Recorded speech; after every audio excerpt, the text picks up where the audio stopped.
As we're all painfully aware, something has been going on with our energy and food bills. Our political leaders have spotted this too, competing with ideas to improve competition in the energy market, freeze energy prices, or scrap the so-called green levies. But at Green Alliance, we think that many of these ideas are missing the point. We believe that the main cause of these higher bills has been rising prices on world commodity markets. We call this the Great Resource Price Shock.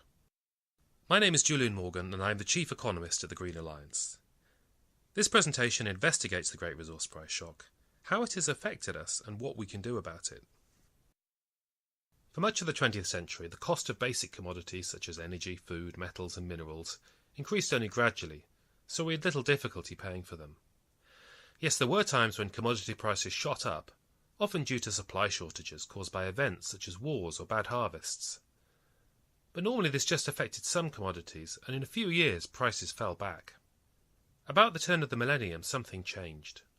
All the main commodity prices started to increase with what looked like a persistent upward trend. And over the past 10 years, these changes have been dramatic.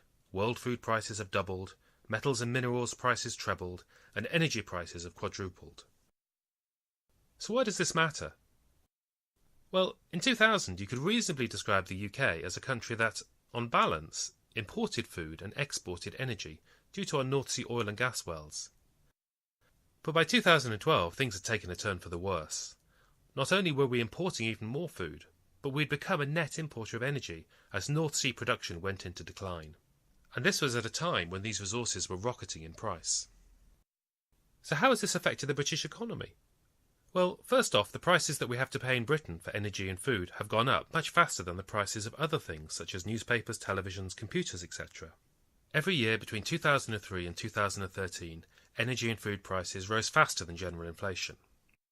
In fact, this excess energy and food price inflation has contributed 0.5% to the average UK inflation rate of 2.6% over the last decade. Now let's imagine how different it might have been without the Great Resource Price Shock. Well, it should have been easier for the Bank of England to keep inflation under control. The bank has to try and keep inflation at 2%. If it misses this target by more than 1%, it has to write to the Chancellor to explain why and saying what it intends to do about it. So far, the bank governor has written 14 of these letters. We've gone back through this correspondence and found two striking facts. First, every letter cited rising resource prices as a key factor behind high inflation. Second, only 7 of the 14 letters would have been needed if there'd been no excess inflation caused by energy and food prices. But it's not just the technocrats at the Bank of England who would have had an easier time without the Great Resource Price Shock. Many of us will have felt how our pay has not kept pace with rising prices in recent years. Now we can see a reason why. Economists like to talk about real wages, that is, wage increases minus inflation. Because a wage increase is only real if the money in your pay packet can actually go further. And for that to happen, wages need to go up by more than the prices of things that we buy. As it happens, the average weekly wage has gone up by less than inflation over the last decade. So real wages have gone down from £327 to £319 a week. But without excess energy and food price increases, real wages could have gone up to £335 a week on average. But the differences are even more striking when you look at the cost of essentials.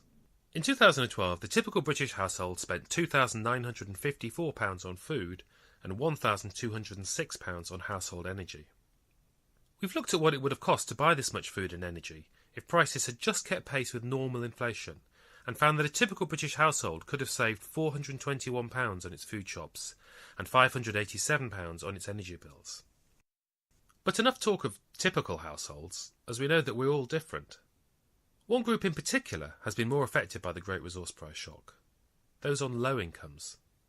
You see, we all need to eat and heat our homes, but if you're on a low income, paying for these necessities takes a much greater share of your tight budget. In fact, the poorest fifth of the population devote twice as much of their spending to these essentials as the richest fifth. So what might the future hold? World commodity markets are notoriously difficult to predict, and there are many factors pushing prices up or down. Some people think the prices will fall. This is because price increases will encourage energy companies to search for more oil and gas, mining companies to look for more metals and minerals, and the agricultural industry to exploit more land and drive up yields. But it's not enough to just think that new supplies will solve the problem. Demand continues to increase rapidly in China, India, Brazil, and other emerging economies, where people are increasingly aspiring to Western standards of living, meaning an ever-increasing appetite for resources. New sources of supply are also often more difficult and expensive to extract, and getting at them can involve using a lot of other scarce resources such as energy, steel, and water. There are also potential disruptions to supplies to consider, such as concerns about environmental impacts and political instability leading to sudden stops in supplies.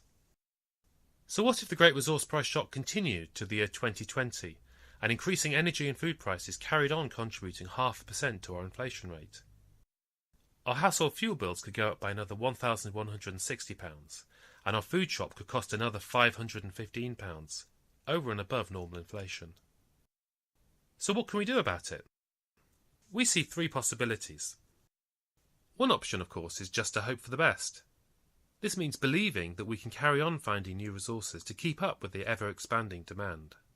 For this to work, resources would have to be available cheaply and reliably without disruptions from unstable geopolitics or environmental issues.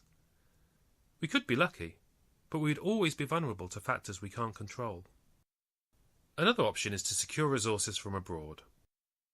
We could, for instance, sign deals with foreign governments giving UK firms access to vital metals and minerals or land for growing food. Although this buying advantage for UK firms is hardly compatible with our long-standing commitment to free trade. But more fundamentally, it could give us a false sense of security. When energy or food are in short supply, how can we be sure that a foreign government would honour agreements? Would they not face huge pressure to divert these resources to their own population? We believe that the only sustainable solution is a policy of resource stewardship. This means taking much more care in how we use vital commodities. By becoming more efficient in our use through more energy efficiency, avoiding waste and recycling and reusing where possible, we can cut our bills and secure resources, whatever happens to unstable world commodity markets. And plenty of studies show there's a lot of room for the UK to improve its resource efficiency. If we adopt the best practices from around the world, we can make enormous savings in energy usage, cut food waste, and preserve valuable resources. And if other countries also took this approach, we could hold back growing world demand and moderate price increases. We see this as the only robust solution to the Great Resource Price Shock. I hope that you enjoyed this presentation. We would love to hear what you think about this issue and what Britain needs to do about it.